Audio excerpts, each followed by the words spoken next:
उत्तर प्रदेश के बाराबंकी में एक मस्जिद के डेमोलिशन का मामला, एक मस्जिद की शहादत का मामला पिछले दिनों काफ़ी गरमाया था और उसके बाद इस तरह की खबरें आई थी कि सैकड़ों मुसलमानों को गिरफ्तार किया जा रहा है, उनके खिलाफ केस दर्ज किए जा रहे हैं। मस्जिद कमेटी के खिलाफ भी फॉर्जरी का केस लोकल प्रशासन ने दर्ज किया था, पुलिस ने दर्ज किया था और उनको गिरफ्तार करने की कोशिश की जा रही थी। मामला हाईकोर्ट में पहुंचा। इलाहाबाद हाईकोर्ट ने उनकी गिरफ्तारी पर स्टे लगा दिया है। उसके साथ ही 3 हफ्ते का वक्त दिया गया है इनको कि ये साबित करें कि किस तरह से इन्होंने फर्जीवाड़ा किया है, क्योंकि कोर्ट में जो वकील था सरकारी, वो ये बताने से कासिर रहा, वो ये साबित करने में नाकाम रहा कि इन्होंने किस तरह से फॉर्जरी की है, किस तरह से ये डॉक्यूमेंट्स तैयार किए गए हैं। योगी सरकार, योगी की पुलिस मुसलमानों को एक सॉफ्ट टारगेट मान रही है और इस तरह के केसेस उनके ऊपर दर्ज किए जाते हैं। लेकिन अफसोस की बात यह है कि जब ये मामले लोकल न्यायालय में पहुंचते हैं तो वहां पर भी उनको इंसाफ नहीं मिलता। थोड़ा बहुत इंसाफ ये भी होता है कि जब हाईकोर्ट में मामला पहुंचता है तो इंसाफ की उम्मीद उनको नजर आती है। शुरू में कुछ फैसले इस तरह के आते हैं लेकिन बाद में फिर वो पलट जाते हैं।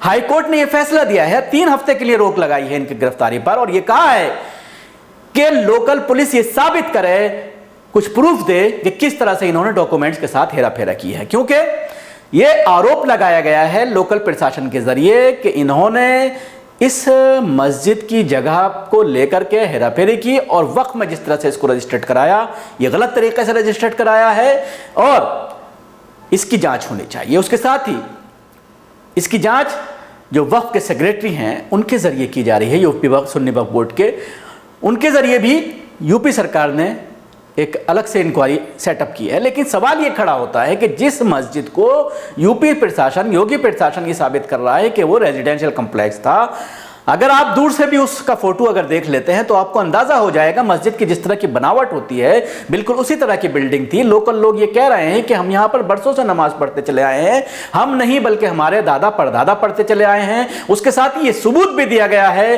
कि जो इसके मुतवल्ली थे 1960 से पहले, उनको किस तरह से अपॉइंट किया गया था प्रशासन के जरिए, उसका लेटर है, कितने वर्ष वो करते रहे।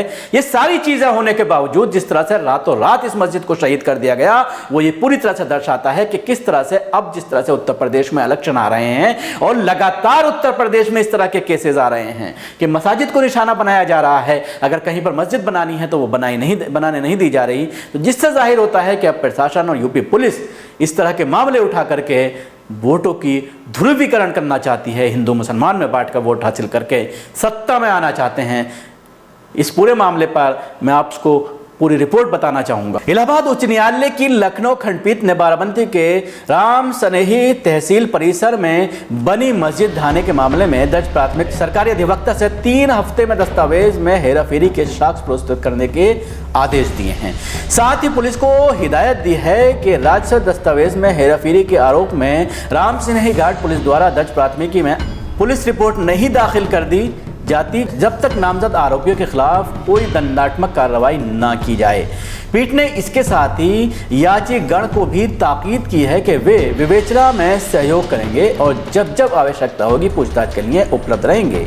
यह आदेश न्यायमूर्ति AR मसूदी व न्यायमूर्ति अजय कुमार श्रीवास्तव की पीठ ने मुश्ताक अली आदि की ओर से प्राथमिकी को रद्द करने की मांग वाली एक रिट याचिका पर पारित किया। गौरतलब है कि उक्त मस्जिद को राम सरोही घाट प्रशासन ने अवैध बताकर कानूनी कार्रवाई करते हुए 17 मई 2021 को गिरा दिया था।